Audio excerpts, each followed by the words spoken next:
ដោយសារតែមានអ្នកសុំពីរបៀបយកច្រើនពេកអញ្ចឹងថ្ងៃនេះខ្ញុំនឹងប្រាប់អ្នកគ្នាអំពីការយក border ហ្នឹងកុំតែវាញញ៉ៃតិចហើយអ្នកគ្នាអញ្ចឹងបើអ្នកគេអាសាអីគឺថាធ្វើតាមទៅបើអ្នកគេខ្ជិលគឺ skip ចោលទៅអ្នកគ្នាទី1អ្នកគ្នាត្រូវតែបង្កើត account TikTok ថ្មីដែលមាន location នៅឥណ្ឌូនេស៊ីអញ្ចឹងខ្ញុំគុំវងមួននៅលើហ្នឹងហើយអ្នកគ្នាធ្វើតាមខ្ញុំមកអញ្ចឹងដំបូងឡើយយើងត្រូវដូរ location ទៅឥណ្ឌូនេស៊ីហើយបន្ទាប់មកយើងចុចពាក្យថា continue with Google ចឹងអ្នកគ្នាចុច continue មកហើយបន្ទាប់មកអ្នកគ្នានឹងប្រើពាក្យថាប្រើកណីផ្សេងហើយអ្នកគ្នាចុចពាក្យថា create account មកអញ្ចឹង account ហ្នឹងអ្នកគ្នាដាក់មិនដាក់ទៅឲ្យតែវាអូខេជាមួយនឹង Google ណាគឺបានឯអ្នកគ្នាឥឡូវ account ហ្នឹងគឺថាបង្កើតបានឯអ្នកគ្នាបន្ទាប់មកទៀតអ្នកគ្នាចុចកន្លែង search ហើយ search ពាក្យថា MLBB Indonesia border អញ្ចឹងអ្នកគ្នាចុចលើអាវីដេអូលើគេហ្នឹងទៅនេះហើយចុចអាកន្លែងក្រហមដែលខ្ញុំគូហ្នឹងណា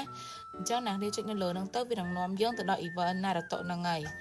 ចឹងឯកន្លែងហ្នឹងដែរគឺគេមានថាឲ្យយើងធ្វើដើម្បីសន្សំបន្ទុកដោយអាមុនចឹងណាអញ្ចឹងអាទី1គឺគេឲ្យយើង upload វីដេអូណាអ្នកគ្នា upload វីដេអូឲ្យដាក់ hashtag អីចឹងទៅចឹងអាហ្នឹងគឺបាន50 point អ្នកគ្នាចុចពាក្យអា move like ស្អីហ្នឹងមកហើយអូមកក្រោមទៀតគឺគេមានថាឲ្យយើងធ្វើទេអ្នកគ្នាទី1ហ្នឹងគឺ lock អ្នកគ្នាចុចលើអាពាក្យ move like ហ្នឹងទៅគឺវា lock ឲ្យយើងហើយគឺបាន10 point ហើយទី2ហ្នឹងគឺត្រូវ like វីដេអូក្នុង TikTok អញ្ចឹងខ្ញុំ like ហើយគឺបាន10 point ដែរទី3ហ្នឹងគឺយើងត្រូវតែ share អញ្ចឹង share ហ្នឹងគឺបានទាំងអស់20 point ណាអ្នកគ្នាចឹងឥឡូវគឺខ្ញុំធ្វើគ្រប់អស់ហើយគឺយើងបាន80 point អញ្ចឹងបាន80 point អ្នកអាចដូរបានហើយអញ្ចឹងឥឡូវខ្ញុំចុចអាស្អីគេនោះហើយវានឹងចេញ random code ឲ្យខ្ញុំអញ្ចឹងខ្ញុំ copy random code នឹងហើយយើងធ្វើការផាសវានៅក្នុង game ក៏ប៉ុន្តែមុនពេលអ្នកគ្នាចូល game មកកុំភ្លេចបើក VPN ប្រទេសឥណ្ឌូនេស៊ីផងនេះគឺជា VPN ដែលខ្ញុំប្រើអ្នកគ្នា download ហើយអ្នកគ្នា connect ចូល VPN ឥណ្ឌូនេស៊ីទៅគឺបានហើយអញ្ចឹងឥឡូវយើងដាក់ VPN ហើយយើងចូល game ហើយ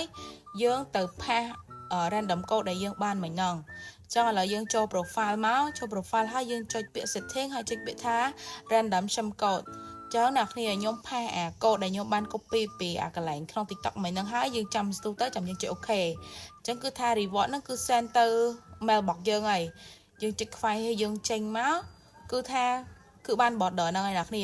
អញ្ចឹងវីដេអូថ្ងៃហ្នឹងគឺមានតែប៉ុណ្្នឹងទេអ្នកគ្នាបើសិនជាអ្នកគ្នាធ្វើបានអីកុំភ្លេច comment នៅក្រោមហ្នឹងឲ្យខ្ញុំដឹងផង